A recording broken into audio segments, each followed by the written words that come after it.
please rise up to your legs. Please be on your legs to give a huge standing ovation to Sri Tulasi Ramachandra Prabhu Garu.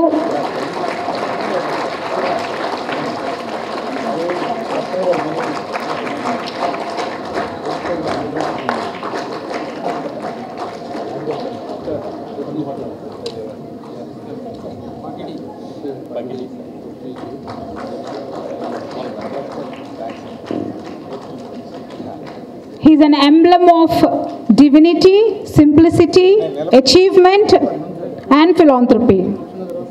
మానవత్వానికి ఒక నిజమైన స్వరూపం అంటే అది తులసి రామచంద్రమూర్తి గారు ప్రభు గారు.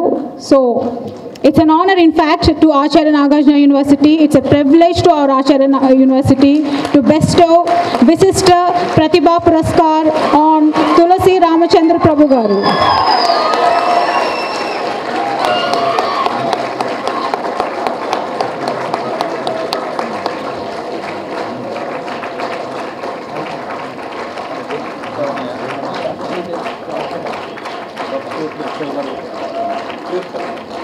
This day will go down as a golden day in the history of Acharya Nagarjuna University for honoring a true hero, the legend. మీ హర్షధ్వానాలే వారికి మనకి ఇచ్చే సత్కారం.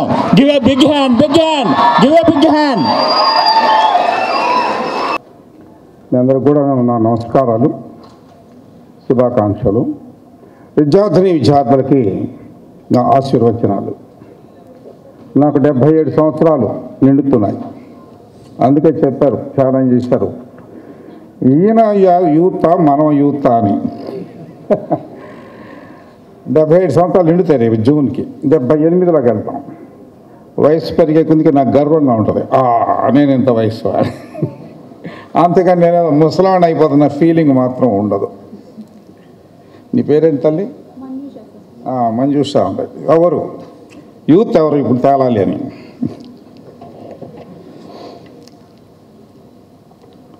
ఒక మాట నా గురించి 4 మాటలు చెప్పే ముందు కొన్ని విషయాలు స్ట్రెస్ చేస్తాను.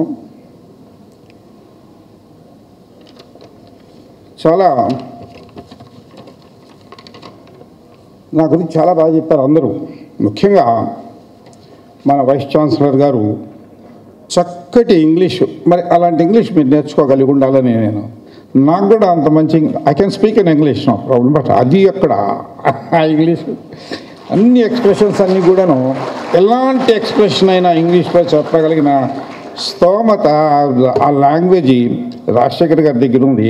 నేను అందుకే ఆయన దగ్గర ట్యూషన్ చదువుదాం అనుకుంటున్నాను. చెప్పాను కూడా, అవసరమైతే విజయవాడ వచ్చి మీ దగ్గర ట్యూషన్ని చదువుతానండి. నేను ఐఐటి మద్రాసులో చదువుకున్నాను కాబట్టి ఇంగ్లీష్ ఎటు మాట్లాడాలి, అక్కడ 20 దేశాలు తిరిగి కాబట్టి ఇంగ్లీష్ మాట్లాడాలి. అయినా కానీ ప్రొఫెసర్ రాజశేఖర్ గారి దగ్గర ఇంగ్లీష్ నేర్చుకోవాల్సిన అవసరం కనపడతా ఉంది నాకు ఇవాళ ముఖ్యంగా.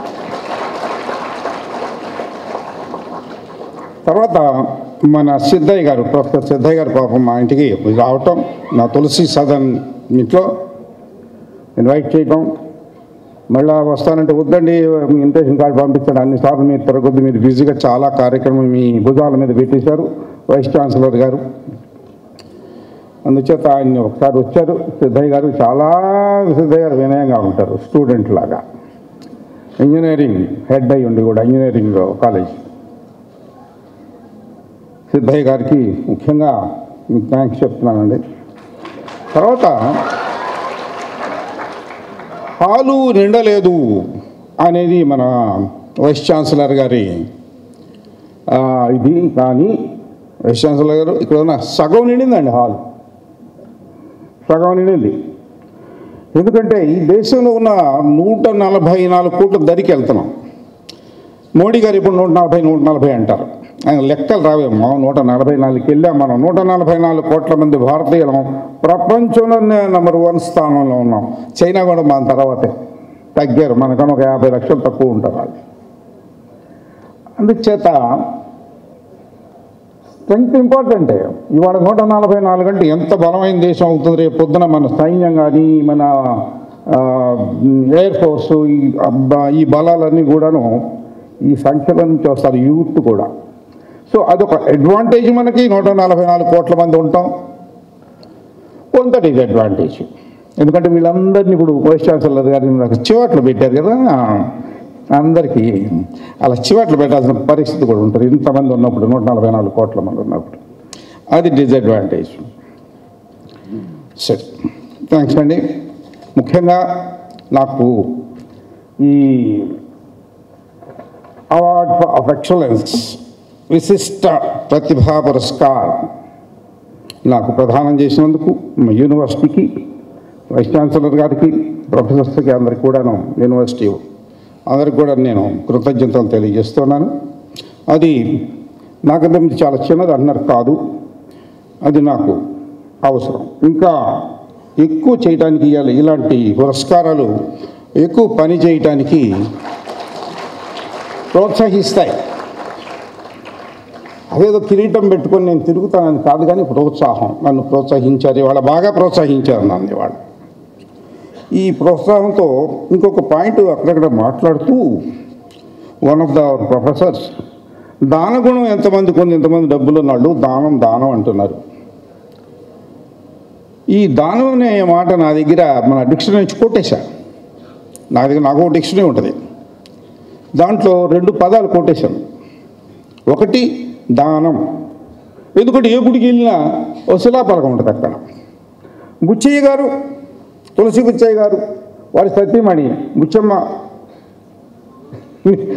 తులసి పేరే వాడతాం మా ఇంట్లో, బుచ్చమ్మ, వాళ్ళ అబ్బాయిలు సుబ్బారావు, సుబ్రహ్మణ్యం, మనవుడు ఇంకో పేరు, మనవరాలు ఇంకో పేరు, పుట్టబోయే మనవరాలు శుభలక్ష్మి. ఈ పేర్లన్నీ ఉంటాయి. 10,116 వెంకటేశ్వర గుడి కానీ ఏ గుడికైనా 10,116 ఇక్కడ విరాళంగా ఇచ్చినందుకు అని ఒక శిలాపలకం వేస్తారు. అది ఉంటుందో 200-300 సంవత్సరాలు. 10,116 ఇచ్చారు. భగవంతుడు అన్నీ మనకిస్తుంటే ఫ్రీగా తీసుకొని, ఆక్సిజన్ ఫ్రీగా తీసుకొని ₹1 కట్టరు మీరు. వర్షం ఫ్రీగా పడుతుంది, మీరు ఏమైనా డబ్బులు కట్టారా వర్షం పడిన రోజున? ఇవాళ డబ్బులు కడతాం, వర్షం పడుతుందా? భూమిలోంచి వజ్రాలు తీసుకుంటారు, బంగారం తీసుకుంటారు, సిల్వర్ తీసుకుంటారు, ఖనిజాలు, వాము పనికొచ్చే ఖనిజాలు, దరిద్రపు ఖనిజాలు అంటే ప్లూటోనియం అన్నీ తీసుకుంటారు. చెట్లు పెరుగుతాయి, ఫ్రీగా కోసేసుకుంటారు. యాపిల్స్, మామిడి పళ్ళు, జామ పళ్ళు, రేగు పళ్ళు అన్నీ భూమిలోంచి వస్తుంటే, పైనుంచి కొన్ని వస్తుంటాయి. మన ఎనర్జీ, ప్రాణశక్తి అంతా కూడా pranic energy coming from cosmic race, అన్నీ ఫ్రీగా తీసుకుంటూ, అంటే మనమే అన్ని దానం తీసుకుంటున్నాం, ఫ్రీగా వస్తున్నాయి. ఏం డబ్బులు ఇట్లా ఫ్రీ, అంతా ఫ్రీ. దానం తీసుకుంటున్నాం మనం. దానం తీసుకునేవాడు ఇది చాలక, ఈ దానం తీసుకుంటున్నాం కదా, ఎంత దానమే కదా మనకి, ఏమా ఎంత మనకు దానమే కదా. ఏమైనా డబ్బులు అడిగారు ఎవరన్నా? ఎవరు అడగలేదు. కాస్మిక్ రేస్ పంపడానికి డబ్బులు అడగక్కర్రా. వర్షం కట్టినందుకు ఆ రోజున మనం డబ్బులు కట్టక్కర్రా. ఇవాళ ఆక్సిజన్ బయట డబ్బు కావాల్సినంత, ఇవాళ ఎంత పెద్ద ప్రెమిసెస్ ఎంత బాగుందో, గ్రీనరీ. వైస్ ఛాన్సలర్ గారు వీరి హయాంలో చాలా బాగా చేస్తున్నారు. అది చూసిన తర్వాత నాకు మాత్రం ఇన్స్పిరేషన్ వచ్చింది. నేను ఇన్నోవేషన్ అనే దానికి చాలా ఇష్టపడతాను కాబట్టి, వారు ఇన్నోవేషన్ హబ్ అనేది ఇక్కడ మేము కడుతున్నామండి అని చెప్పారు. ఇన్నోవేషన్ హబ్కి మా తులసి సంస్థ నుండి మీకు ₹2 కోట్ల మేము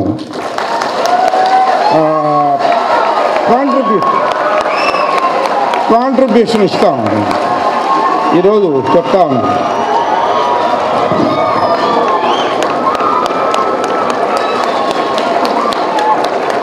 ఆ ₹2 కోట్ల మీరు ఏదన్నా యాడ్ చేసి ఇంకా గొప్పగా కడితే, ఇన్నోవేషన్ అనేది చాలా అవసరం మన దేశానికి.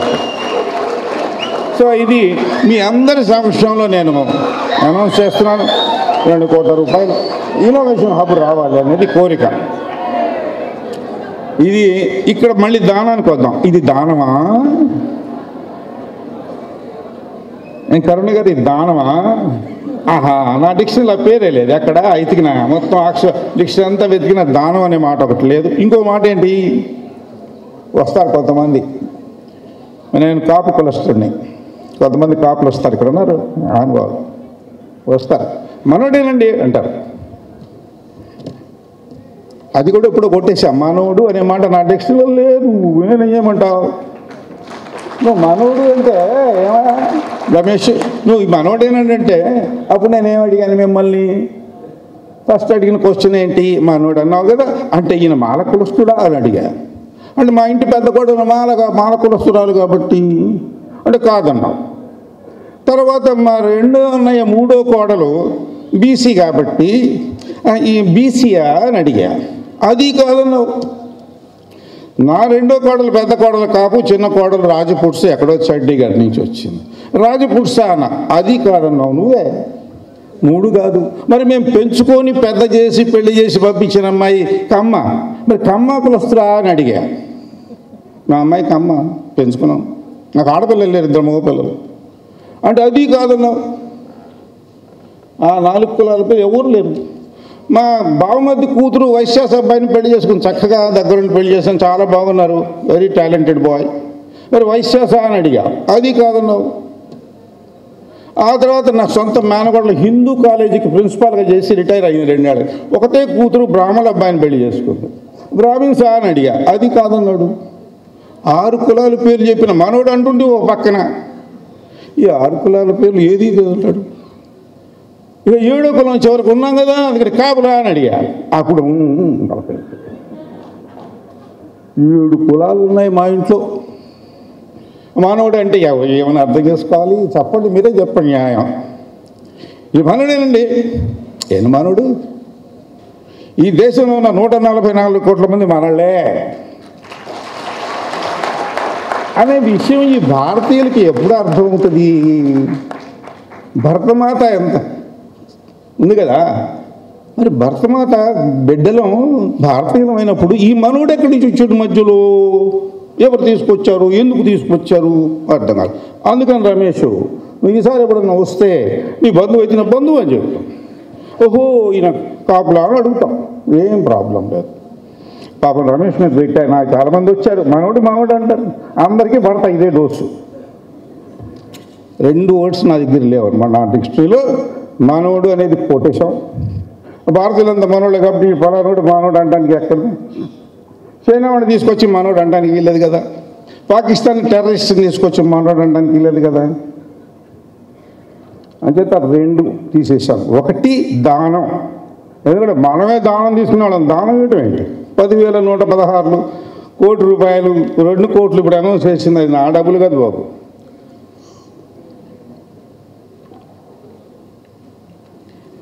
ఇవి చాలక ఇవన్నీ ఫ్రీగా కొట్టేస్తూ కొద్దిగా ఆయనలాగా పాలిష్గా మాట్లాడటం నాకు చేత కాదు, ప్రొఫెసర్స్ లాగా కొద్దిగా ఇలా కొట్టేస్తూ అలాంటి మాటలు ఉంటాయి. అన్నీ ఫ్రీగా కొట్టేస్తూ మీరందరూ ఇవి చాలక ఓ లిస్టు రాసుకొని వెళ్తారు తిరుపతికి, నడుచుకుంటే మెట్లెక్కి వెళ్ళి క్యూలో నిలబడి ఒక 36 గంటలు స్వామికి ఇస్తారు. ఆ లిస్టులో చాలా ఉంటాయి. మీరే కాదు, ఆ అమ్మాని కొడుకు కూడా వెళ్తాడు, ఆ అమ్మాయిని కూడా వెళ్ళాడు కదా. నేను ఎప్పుడో వెళ్ళాను 16-17 ఏళ్ల క్రితం, మధ్య పిలవలేదు స్వామి, వెళ్ళలేదు, నేనేం చేశాను దాన్ని పిలవకపోతే. సో లిస్టులో వెళ్తారు. గాలి జనార్దన్ రెడ్డి వెళ్తాడు, 43 కోట్ల రూపాయల వజ్ర కిరీటం తీసుకొని, మళ్ళీ ఒక లిస్టు ఉంటుంది దాని వెనకాల. వాళ్ళు అర్థం ఇచ్చిన తర్వాత 43 కోట్ల రూపాయల వజ్రాల కిరీటం ఇచ్చిన తర్వాత లిస్ట్ ఉంటుంది దాని వెనకాలే, దాన్ని తగిలించి ఉంటుంది వెనకాల. ఇవన్నీ దానాలా? అరే నువ్వే పోయి అడుక్కుంటున్నావు. బాలాజీ దగ్గరికి వెళ్ళి, స్వామి దగ్గరికి వెళ్ళి నువ్వే పోయి అడుక్కుంటావు, పెద్ద లిస్టు తీసుకుని వెళ్తావు. ఏదో పాప అమాయకులు, ఇబ్బందుల్లో ఉన్నాళ్ళు, కష్టాల్లో ఉన్నాళ్ళు, పేదవాళ్ళు వెళ్ళి నిలబడి స్వామి దగ్గరికి అడిగారంటే అర్థం ఉంది. నీకెందుకురా తులసి రామచంద్ర ప్రభు లిస్టు తీసుకుని వెళ్తావు? అప్పుడు పద్మావతి దేవి పక్కనే ఉంటుంది కదా, అక్కడ ఉండదులే, అడుగుద్ది, స్వామి ఇటు మళ్ళీ వచ్చాడు, పోయినసారి వస్తే చెప్పావు చూడు లక్ష్మి, మరి ఛత్తీస్గఢ్లో కాంట్రాక్ట్ అడుగుతున్నాడు, 2,000 కోట్ల రూపాయల కాంట్రాక్ట్, అది వచ్చేటట్టు చూస్తాడు, 1,000 కోట్లు 500 కోట్లు వస్తాయి చూడంటే. ఆమెకు ఇష్టం ఉండదు, వీళ్ళందరూ సంగతి ఆమెకు తెలుసు బాగా, ఈయన మాత్రం ఇట్టుంటాడు. ఆయన డబ్బులు ఆయన దగ్గర డబ్బులు ఎక్కడయ్యా? నేను నెల వడ్డీ కట్టుకునేవాడు, వడ్డీ కాసులు వాడు. వెంకటేశ్వర దగ్గర డబ్బులు ఉన్నాయా మీరు చెప్పండి? మరి వడ్డీ ఎందుకు కడుతున్నాడు కుబేరుడికి? అందుచేత వీళ్ళంతా పోయి అక్కడ పోయి అడుక్కోవటమే. ఆయన మళ్ళీ లక్ష్మీదేవిని అడుక్కుంటాడు. ఆయన అడుక్కోక తప్పదు. అంత గొప్పగా పెళ్ళి ఎవరు చేసుకోమన్నారు? అంత డబ్బులు ఖర్చు పెట్టి అప్పు చేసి కుబేరుడి దగ్గర. ఇది చివరికి వచ్చింది దానం అనే మాట మీద మాట్లాడే సబ్జెక్ట్ ఇది. కాబట్టి ఈ 2 కోట్ల రూపాయలు ఇవాళ తులసి రామచంద్ర ప్రభు అనౌన్స్ చేసింది. అక్కడెక్కడో గుళ్ళో పుట్టబోయే మనవడి పేరు కూడా రాసుకుని 10,116 బోర్డుతో సహా ఇవన్నీ పిచ్చి మాటలు. దానం ఇచ్చే తాహత మనకు లేదు. దానం ఇచ్చే ఒక్కడే పరమాత్ముడు. అందరూ తీసుకునేవాళ్ళే. ఈ భూమి మీద ఉన్న అన్ని జీవరాశులు తీసుకునే దానం. దానం ఇంతమంది ఎలా ఇస్తారు? ఇవ్వడానికి అవకాశం లేదు. మరి దానం ఇచ్చేవాడు నువ్వైతే అక్కడికి వెళ్ళి నువ్వు ఆల్రెడీ 1000 కోట్ల 500 కోట్లు నువ్వు ఎందుకు అడుక్కుంటున్నావు? తిరుపతి వెళ్ళొద్దు నేను అంటలా. నేను వెళ్ళాను చిన్నప్పుడు, ప్రతి సంవత్సరం వెళ్ళేవాడిని. మా క్లాసులో అరే గుండు అని పిలిచేవాడు నన్ను. ఎందుకంటే ఇప్పుడు గుండె ప్రతి సంవత్సరం జుట్టు ఇచ్చి వస్తాను. జుట్టు ఎక్కడ ఉంటుంది? అలాగే నేను వెళ్ళినోళ్ళే. మీరు అనుకుంటున్నారు ఓహో ఈయనకి వెంకటేశ్వర అంటే పడదు అందుకని ఆయన ఇటాలు చేస్తున్నాడు, ఆయన దగ్గర డబ్బులు లేవని అనుకుంటున్నారా? అబ్బే, నేను కృష్ణ భక్తుడిని అంటే కృష్ణుడనా వెంకటేశ్వరనా అన్నీ అయ్యాయి. అల్లా భక్తుడిని కూడా, యేసుక్రీస్తు భక్తుడిని కూడా, యెహోవా భక్తుడిని కూడా. ఇక్కడ చిత్రమైన విషయం ఏంటంటే వీళ్ళకి అర్థం కాక కొట్టుకుంటుంటారు. సందర్భంగా 2 ముక్కలు మీతో పంచుకోదలుచుకున్నాను. మహమ్మద్ ప్రవక్త ఏం చెప్పాడంటే ధర్మాన్ని రక్షించు, అందరూ సమానమే. ఆ రోజు బానిసలు ఉండేవాళ్ళు, బానిసలను పట్టుకొచ్చి అమ్మేవాళ్ళు. అది ఒప్పుకునేవాడు కదా ఆయన. అందరూ సమానమే, బానిస పాదశాల వాళ్ళు ఉండరు, అందరూ సమానమే మానవులు అందరూ అనేది మహమ్మద్ ప్రవక్త తీసుకొచ్చేది. 2 పాయింట్లు, మిగతా ఏవో చాలా చెప్పుకోవచ్చు. నాకు తలకెక్కింది ఈ 2.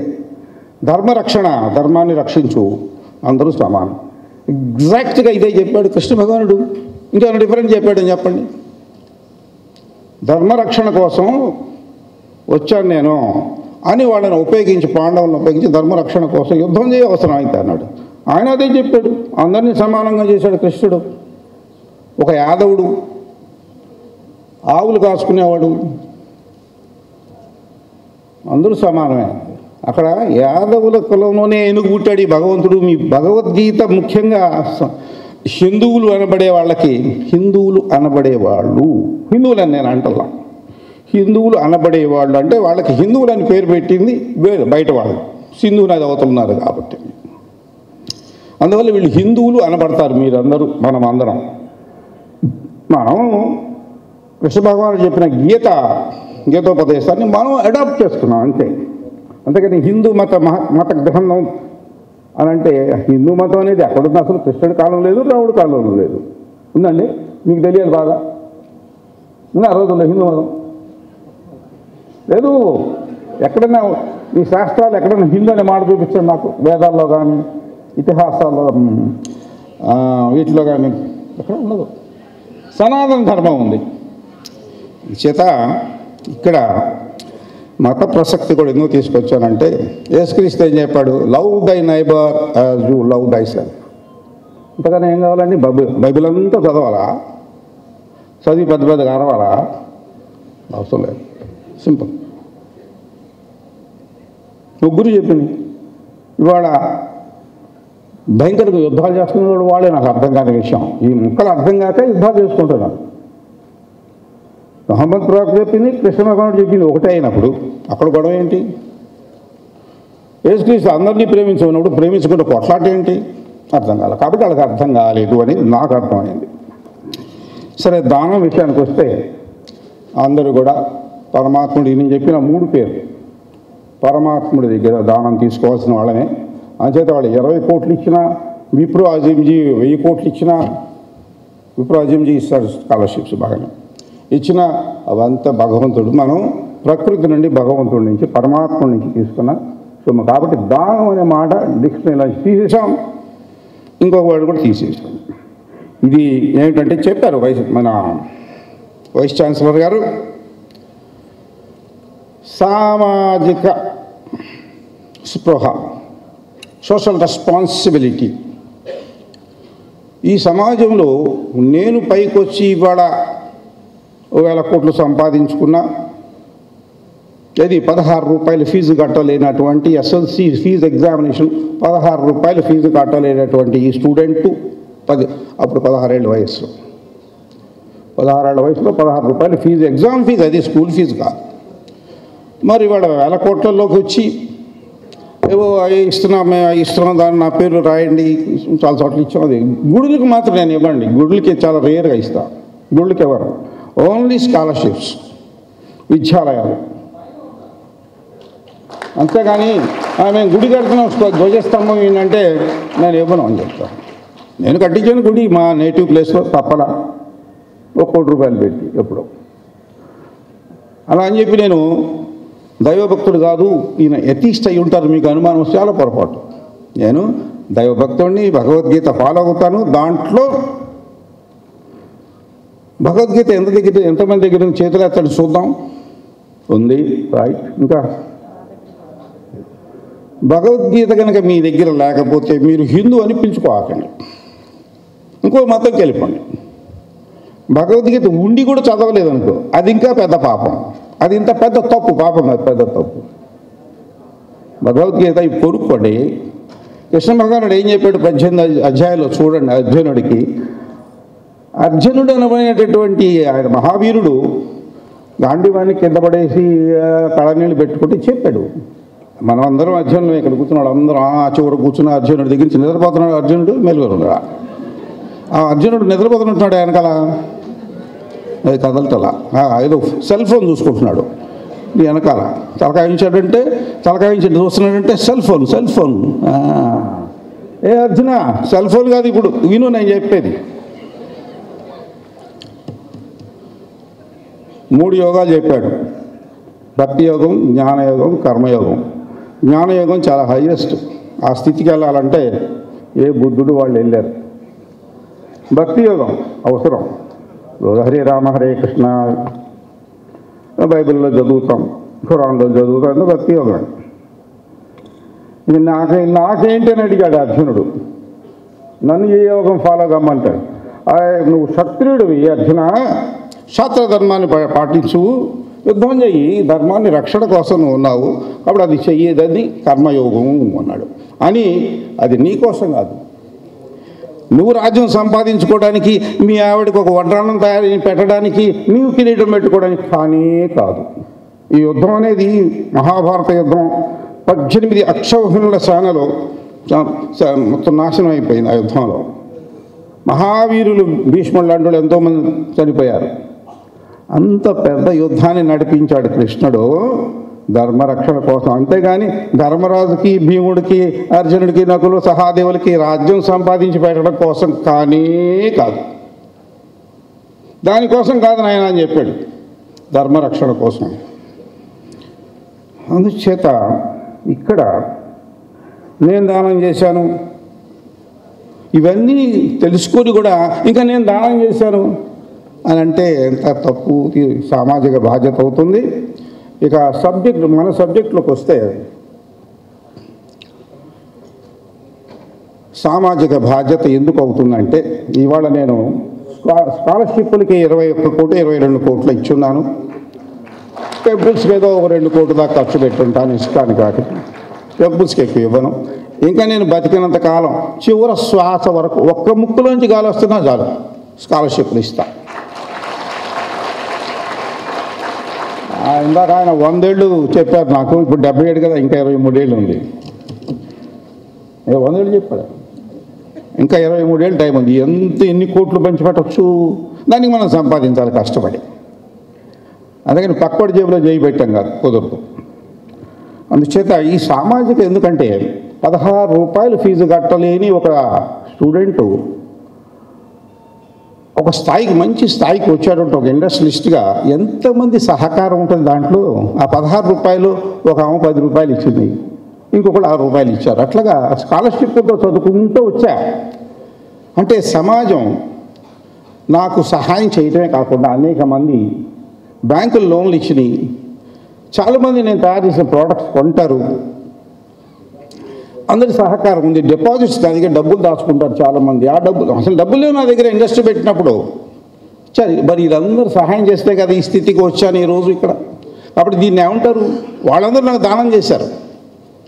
గురువులు నాలెడ్జ్ దానం చేసిన వాళ్ళు స్కూల్లో, హిందూ హై స్కూల్లో, ఏసీ కాలేజీలో, ఐఐటి మెడ్రాస్లో గురువులు కూడా వాళ్ళ గురువులు చెప్పబట్టి కదా స్థాయికి వచ్చాయి. కూడా ఇంజనీరింగ్ స్టూడెంట్స్ అంతమందిగా చేయొద్దండి. బుష్కి బాల్ బేరింగ్కి డిఫరెన్స్ తెలుసా మీకు? తెలిస్తే తర్వాత చెప్పండి. బుష్ దేనికి వాడతారు మీకు తెలిసి ఉంటుందిలే. బుష్ దేనికి వాడతారు, బాల్ బేరింగ్ దేనికి వాడతారు, దానికి దీనికి డిఫరెన్స్ ఏంటి? అంచేత నేను అనేక మంది దగ్గర సహాయం పొందా ఈ సమాజంలో. ఈ సమాజానికి చాలా రుణపడి ఉన్నాను నేను. ఈ 2 కోట్లు అసలు చాలా తక్కువ పైసలు, చాలా తక్కువ. మనం ఇవ్వాల్సింది చాలా ఉంది. ఏ స్థాయికి వచ్చాడు? 16 రూపాయలు ఫీజు కట్టలేని తులసి రామచంద్ర ప్రభు. ఎంతమంది సహకారం ఉంది. చేత ఈ సమాజానికి మనం దానం చేయటం కాదు, రుణగ్రస్తులమై ఉన్నాము, రుణం తీర్చుకోవాలి. ఇది డబ్బులు ఖర్చు పెట్టే ప్రతి వ్యక్తి సమాజం కోసం అది రుణం తీర్చుకుంటున్నట్లేక. పెట్టలేదు అంటే చిన్నప్పుడు పెద్దది ఏమన్నా తిన్నా ఎక్కడ తెచ్చుకొని తిన్నా, అప్పు తెచ్చుకొని తిన్నా, అప్పు కాదు. మీరు ఇప్పుడు విన్నారు, అది మా చిన్నతనంలో ఉంటాయి. మా అమ్మ చెప్పేది, మా అక్కయ్య తిందామందంట. ఏలు ఎక్కడ తెచ్చుకొని తిందామందంట. ఈ ఏలు అప్పు తెచ్చుకొని తిందామందంట. ఇప్పుడు చేసేది అందరూ అదేగా, రాష్ట్ర మంత్రిగా సీఎంతో సహా అప్పు తెచ్చుకొని తిందామందంట. ఇది డౌట్ వచ్చింది ఈ ప్రతిపక్షానికి. ఇది ప్రతిపక్షం. అప్పెలా తీరుస్తావు? ఇది ప్రతిపక్షం అనమాట. అప్పెలా తీరుస్తావు? అప్పెలా రోజుకోవాలా? అప్పుడు అప్పు తెచ్చిన ఆయన ఏమన్నాడంటే తిని తాడి చెట్టు జర్రెక్క. మా అక్కయ్య చెప్తున్నది చిన్నప్పుడు కథగా. ఇప్పుడు వెండి గిన్నెలో చక్కగా పెట్టి నాకు నోట్లో పెడితే కథ చెప్తుండే. ఇలాంటి కథలు చాలా విన్నాం. అందుచేత తిని పారిపోవటం కాదు, సమాజం నుంచి తీసుకొని సమాజానికి ఇవ్వాల్సిన డ్యూటీ అందరి మీద ఉంది. మీ అందరి మీద ఉంది పొద్దున. ఈ విషయాన్ని దానం అనేది అందువల్లే నా దృష్టి వచ్చి కొట్టేశాను.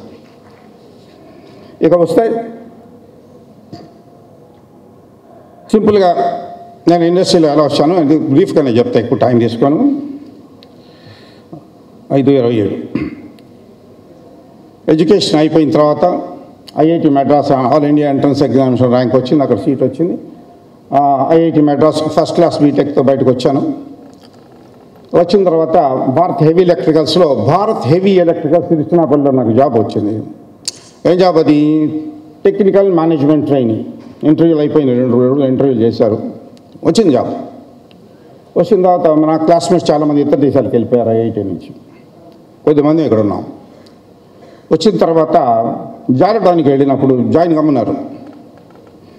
వెళ్ళినప్పుడు డాక్టర్ మెడికల్ టెస్ట్ అన్నారు. మెడికల్ టెస్ట్ చేశారు. మెడికల్ టెస్ట్ చేస్తే అన్నీ బాగానే ఉన్నాయి కానీ కలర్ బ్లైండ్నెస్ నీకు అన్నారు. ఐస్ నా కళ్ళజోడు లేదండి అన్న. నీ కళ్ళజోడు కాదయా, నీ colour blindness, red green identify చేయలేకపోతున్నావు, 2 ఒకటిగా కనపడుతుంది నీకంటే. అలాగా అన్న అని చెప్పేసి ఇక అక్కడ పర్సనల్ మేనేజర్తో మాట్లాడితే నన్ను ఓదార్చి, young man I will help you, ఇప్పుడు ప్రస్తుతానికి వెళ్ళిపో, గుంటూరు వెళ్ళిపో, నేను I will try to help you అన్నాడు. పబ్లిక్ సెక్టర్ అండర్టేకింగ్లో కలర్ బ్లైండ్నెస్ ఉండకూడదు, ఆర్మీలో ఉండకూడదు, ఎయిర్ ఫోర్స్లో ఉండకూడదు, వీటిలో ఉండకూడదు. కలర్ బ్లైండ్నెస్ రెడ్ గ్రీన్ చాలా ఇంపార్టెంట్ కదా, అది ఉంది నాకు. చాలామంది మేల్ మగవాళ్ళకి ఎక్కువ ఉంటుందట, కొంతమంది తెలియదు వాళ్ళకున్నట్టు, నాకు అప్పటివరకు తెలియదు. సో అందువల్ల నేను రిజెక్ట్ అయ్యాను. రిజెక్ట్ అయ్యి వచ్చిన తర్వాత నాకు ఏమనిపించిందంటే, ఈ ఉద్యోగాలు ఇవన్నీ ఎందుకు, ప్రభుత్వం బాగా ప్రోత్సహిస్తుంది కదా, సబ్సిడీ కూడా ఇస్తుంది కదా టెక్నోక్రాట్స్, కానీ ఇండస్ట్రీస్ పోవటం 4-5 ఏళ్ళు తిరిగి డబ్బులు లేవు నా దగ్గర. అప్పుడు ఏదో స్కాలర్షిప్తో చదువుకునే ఐఐటీలో కూడా డబ్బులు లేవు. అయినా సరే ఇండస్ట్రీ పెట్టాలని పట్టుదలతో తిరిగి 5-6 రకాల ప్రాజెక్ట్స్ స్టడీ చేసి, మెకానికల్ ఇంజనీర్ కదా, బోల్ట్స్ అన్నట్టు తయారు చేద్దామా, రైల్వేస్కి వైర్ నెట్స్ తయారు చేద్దామా, ఇలాంటి బాటిల్స్ తయారు చేద్దామా, ఏదో చాలా స్టడీ చేశాం. డబ్బు లేని వ్యవహారం, middle class family, lower middle class family. చివరికి దొరికింది నాకు. అట్టపెట్టెలు తయారు చేయడానికి ఎక్క కంపెనీ లేదు. మెడ్రాస్ నుంచి తెచ్చుకుంటారు. విజయవాడ మన సిరీస్ రాజు గారు కంపెనీ సిరీస్ వాళ్ళు ఎక్కడి నుంచి వస్తున్నాయి మీ అట్టపెట్టెలని అడిగి వెళ్ళా. మెడ్రాస్ టొబాకో వాళ్ళ దగ్గరికి వెళ్ళా, మీ అట్టపెట్టెలు ఎక్కడి నుంచి వస్తున్నాయని అడిగా. వాళ్ళు ఎక్కడో చెప్పారు మెడ్రాస్. ఇక మెడ్రాస్ తప్పితే మళ్ళీ ఎక్కడుంది అట్టపెట్టెలు తయారు చేసి అట్టపెట్టెలు తెలుసా మీకు? Brown colour. మా ఫ్యాక్టరీకి వచ్చి చూడండి, తీసుకొస్తారు. ఆటోమేటిక్ ప్లాంట్ మీద బ్రహ్మాండంగా తయారు చేస్తుంటాం. కలకట్టాలో ఉంది, తప్పితే మెడ్రాస్లో ఉంది. ఈ కోస్ట్లో ఎక్కడా లేదు. హైదరాబాద్లో 10 ఉన్నాయి. రైట్ అనుకున్నది పెట్టేశాను. ఎంత క్యాపిటల్ నాకు డబ్బులు లేవు. సబ్సిడీ ఇచ్చారు. ఓ ఫ్రెండ్ దగ్గర, ఓ సుబ్బారావు దగ్గర ఓ 10,00,000, ఇంకో రమేష్ దగ్గర 10,000, మా మామయ్య గారు ఒక 20,000 ఇచ్చారు. 50,000 పెట్టుకున్నాం. పెట్టుకొని సబ్సిడీ కొంత వచ్చింది, ఒక 20,000. ఇండస్ట్రియల్ ఎస్టేట్లో షెడ్యూల్ చేసుకున్నా. ఢిల్లీ, బాంబే అన్ని చోట్ల తిరిగా. బాగా 4-5 ఏళ్ళు తిరిగి దాని గురించి తెలుసుకొని మెషిన్లు వచ్చినాయి, పెట్టా. అట్టపెట్టెల కంపెనీ పేరు కోస్టల్ ప్యాకేజింగ్స్. 46 ఏళ్ళు అయిపోయింది నేను పెట్టిన నెల నుంచే డబ్బులు బాగా వస్తున్నాయి.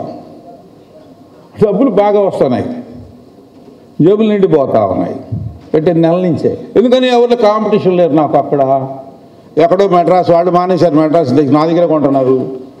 వాళ్ళు హైదరాబాద్ చేసుకోవడం మానేశారు. గుంటూరులో దొరుకుతున్నప్పుడు అక్కడ ఎందుకుంటే విజయవాడ వాళ్ళు, గుంటూరులో, విశాఖపట్నం వాళ్ళు అందరూ కొనేవాళ్ళు. టొబాకో కంపెనీ వాళ్ళు అందరూ కోడిగుడ్లు పెట్టలేని తయారు చేయడం మొదలుపెట్టాం. అంటే ఇక్కడ పాయింట్ ఏంటంటే మీకు తెలియజేసేది ఇండస్ట్రీస్ పెట్టాలి అనుకున్నప్పుడు కాంపిటీషన్ లేనిది, కాంపిటీషన్ తక్కువ ఉన్నది పెట్టండి. నా ఎక్స్పీరియన్స్ అది. నాకు టెక్స్ట్ బుక్ ఈసారి అందరూ మీకు టెక్స్ట్ బుక్ చెప్తారు. నాకేం టెక్స్ట్ బుక్ లేదు. మెకానికల్ ఇంజనీరింగ్ రెంచులు పట్టుకొని బోల్టులు బిగించడం, స్క్రూ డ్రైవర్ పెట్టుకొని స్క్రూలు బిగించడం, అది ఒకటే మాకు తెలిసింది.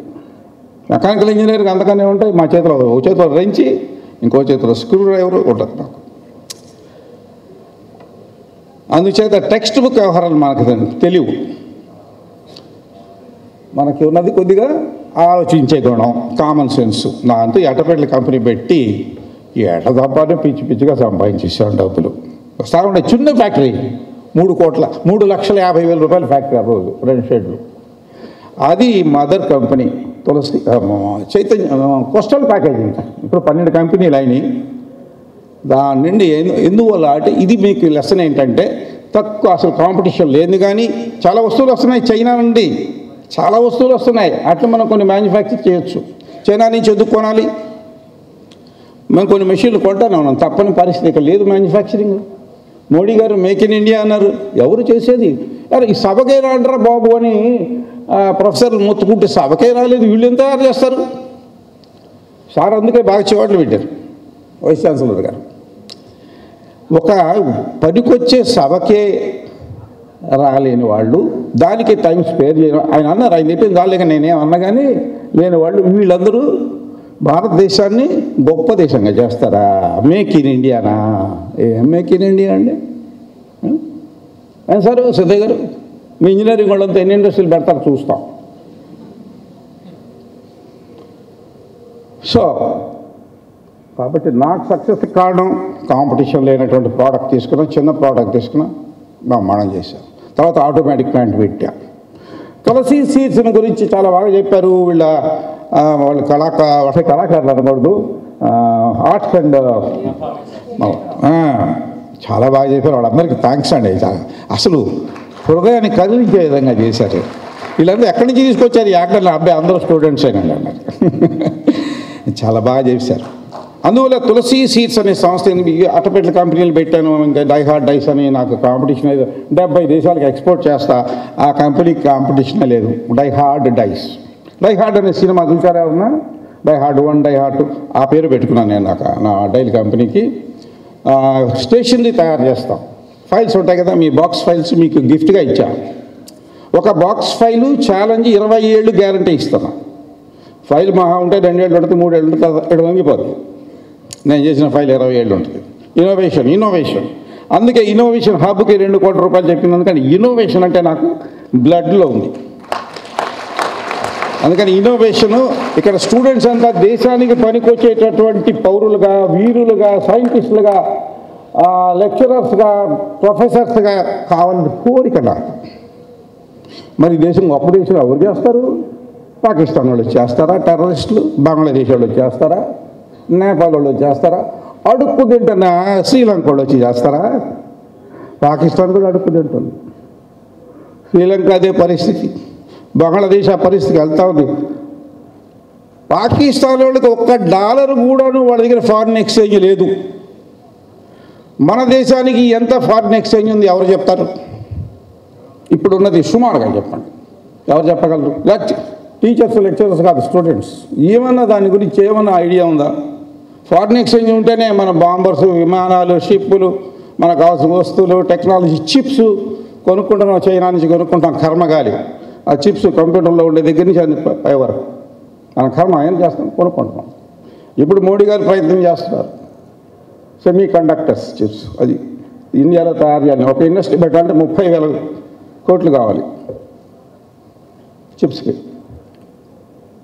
సో నేను అడిగిన ప్రశ్న ఏదో అడిగానా, ఫారిన్ ఎక్స్చేంజ్ ఎంత ఉంది? మరి ఫారిన్ ఎక్స్చేంజ్ లేకపోతే ఏమంటారండి? అది ఎంత ఉంది ఎవరిని చెప్తారా? ₹100 ఇస్తా లంసం. అయ్యో మరి ఎట్లాగా? సుమారు చైనాకి ఎంత ఉంది చెప్తారా?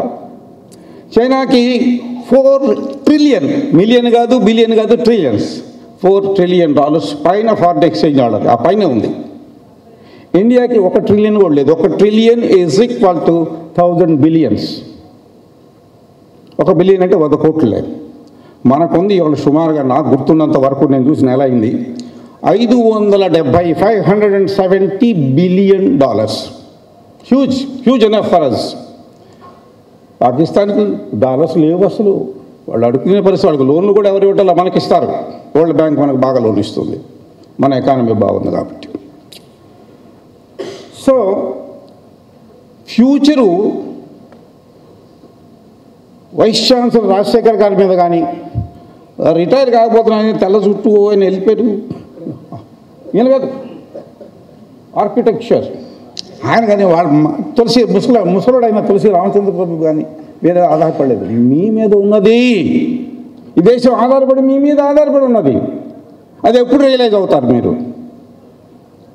రేపు దేశాన్ని రక్షించాలన్నా, దేశాన్ని పాకిస్తాన్ దగ్గర నుంచి టెర్రరిస్టులను తట్టుకోవాలన్నా, చైనా దాడిని తట్టుకోవాలన్నా, వాళ్ళు అరుణాచల్ ప్రదేశ్ మాది అంటున్నారు, లడక్ మాది అంటున్నారు, డోక్లాం మాది అంటున్నారు. ఊరుకుంటారా మీరు? చూస్తా ఏం చేయరా? సిగ్గుండద్దా మనకి?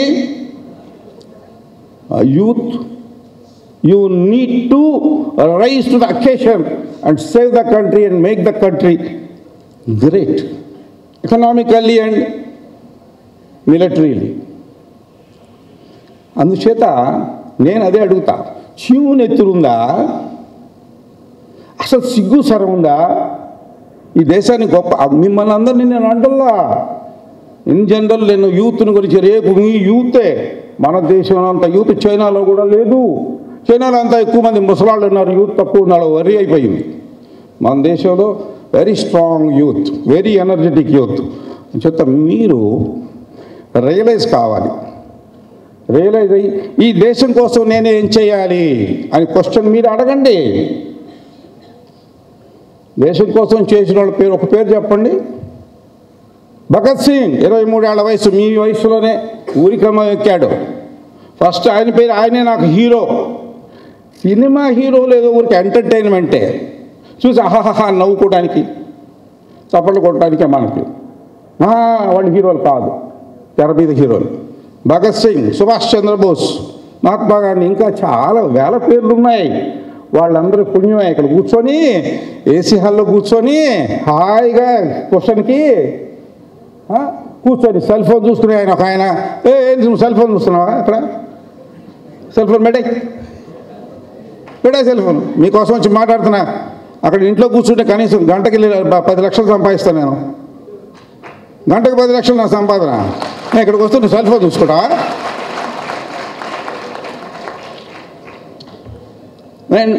No, I would spare. ఆయన ఇప్పటికే బాగా తిట్టారు, వాళ్ళు నేనే మాట్లాడేది.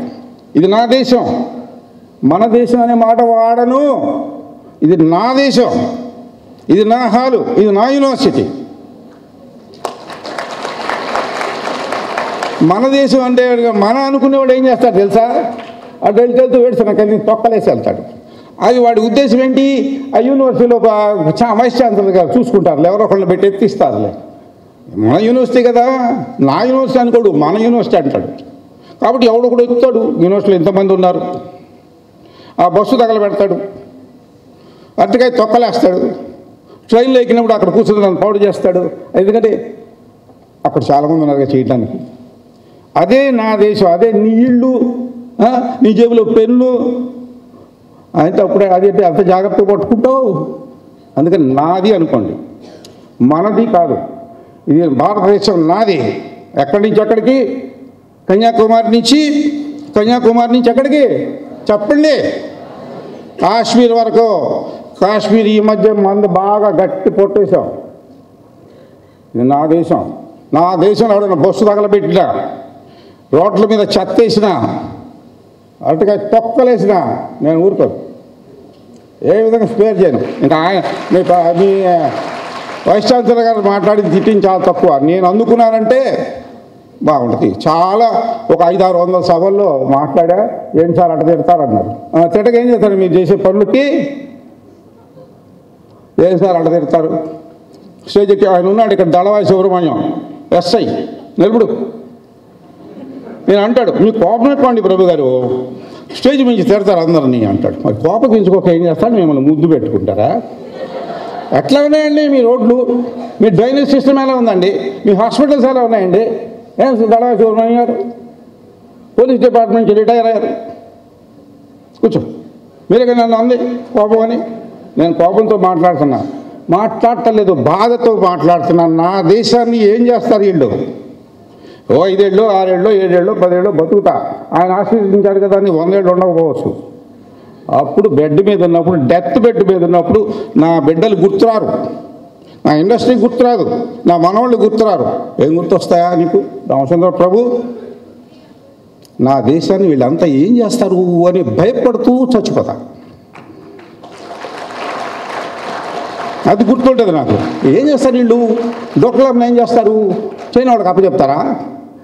పాక్ ఆక్యుపైడ్ కాశ్మీర్ తెచ్చుకుంటారా లేదా వెనక్కి? అరుణాచల్ ప్రదేశ్ నాదంటున్నాడు. ఇది ఆలోచిస్తా చచ్చిపోతా. అది దేశభక్తి అంటారు. నా బాధ్యత అది. అందరికీ ఉంది దేశభక్తి, మీకు లేదా ఏంటి? అందరికీ ఉంది. కానీ బాధ్యతని గుర్తు తెచ్చుకోవాలి. మరి మీరేం చేస్తున్నారండి? భగత్ సింగ్ ఉరికమ్మ ఎక్కాడు, నేతా సుభాష్, తులసి రామచంద్ర గారు మీరేం చేస్తున్నారండి? నా స్థాయిలో నేను పేద విద్యార్థులకి, అన్ని కులాల విద్యార్థులకి, అన్ని సామాజిక వర్గాలు, 53 సామాజిక వర్గాలు రికార్డ్ అయినాయి నా దగ్గర స్కాలర్షిప్ తీసుకున్న తులసి సీట్స్ నుంచి.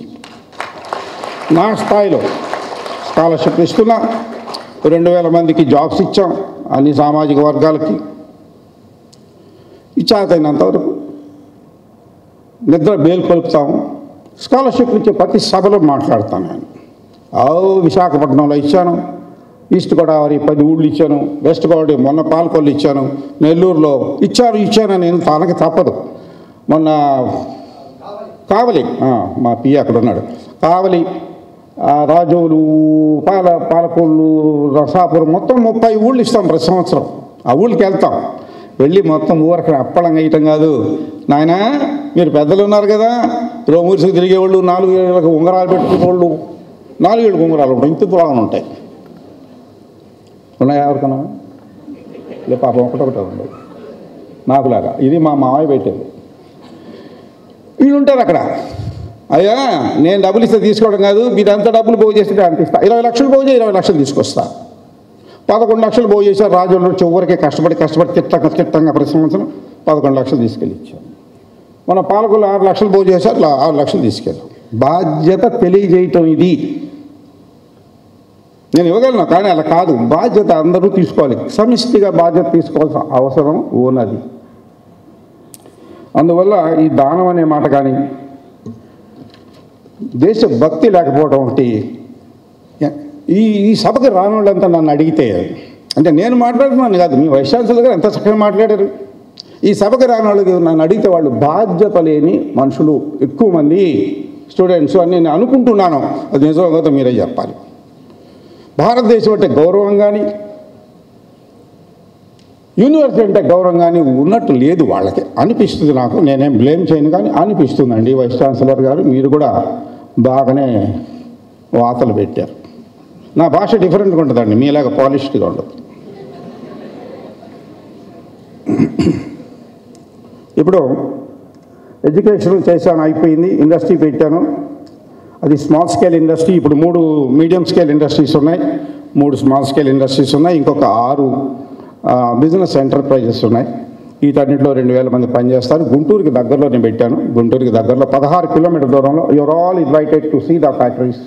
అక్కడికి వచ్చి చూస్తే బ్రహ్మాండంగా ఆటోమేటిక్ మెషిన్స్ పనిచేస్తూ ఉంటాయి, ఆటోమేటిక్ ప్యాకింగ్ జరుగుతుంటుంది, మీరు చూడవచ్చు చక్కగా. రెండోది తులసి సీడ్స్ అనే దాని మీద చాలా చక్కగా స్కిట్ చాలా బాగా చేశారు. మా పెద్ద అమ్మాయి చాలా బాగా చేశారు. ఏమంటే మీరు mechanical engineering screw driver wrench పట్టుకు తిరగాల్సిన వాళ్ళు ఇత్తనాలు ఏంటండి? Thank you very much. నువ్వు బలి చేసావు. నువ్వేమో డబ్బులు తక్కువ తీసుకొచ్చిస్తావా మీ అత్తకి? అదేమంటే పండలేదంటావా? అవును, నువ్వు తెల్ల చుట్టా ఉండాలి. నువ్వా? అలాగా తెలుపు చుట్టూ ఉంది కదా ఇందాక, కాదా? అవునా? మా అమ్మలా కనపడ్డాం. నేను వైశాఖ అనబోయాను మా అమ్మగారు. కూర్చోండి, చాలా బాగా చేశారు. ఇప్పుడు ముందు కూర్చోండి. ఇప్పుడు తులసి సీడ్స్ మీరు మెకానికల్ ఇంజనీరింగ్ అట్టపెట్టెల కంపెనీ పెట్టుకున్నారు, 3 డబ్బులు సంపాదించారు, 600 ఎకరాలు కొన్నారు, స్కాలర్షిప్స్ ఎంత బాగానే ఉంది. తులసి సీడ్స్ మీకు ఎందుకండి? హాయిగా దాంట్లో పెట్టెలు అట్టపెట్టెలు డైలు ఎక్స్టెన్షన్ చేసుకుంటే బతక్క. అది ఎందుకండి మీకు? అసలు మీకు ఆ సబ్జెక్ట్ ఏం తెలుసండి?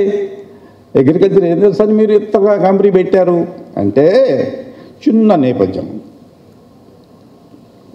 అదేంటంటే నేను ఫ్యాక్టరీ పెట్టాను, Chaitanya packaging fully automatic plant. అక్కడ అంటే అక్కడి నుంచి రైతులు రావడం మొదలుపెట్టారు. ఒక ఇండస్ట్రీస్ వచ్చాడు. ఇక్కడ ఇండస్ట్రీస్ అక్కడ తగలబడి కనుక గుంటూరులో ఉన్నాయి కూడా సరిగా లేవు.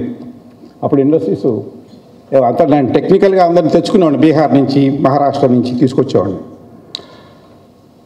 అక్కడ రైతులు వచ్చి సార్ మనం అప్పుల్లో ఉన్నాం, భూమి కొనండి అంటే సరే అమ్మడి పడంగా భూమి కొంట మొదలుపెట్టినప్పుడు 1991లో ఆ కొన్న భూమిలో బోర్ వేస్తే నీళ్లు బండి పాపం ఆయనకు పడని నాకు బండి జాతకం పడితే బ్రహ్మాండంగా వస్తున్నాయి నీళ్ళు. ఇప్పటికే వస్తున్నాయి.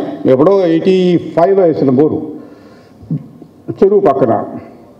అది మొత్తం అంతా కలిపి అంతా 6 ఎకరాలు వేలల్లోనే ఉన్నారు. ఏమేద్దాం బాయ్ అని అడిగా మా సూపర్వైజర్ని.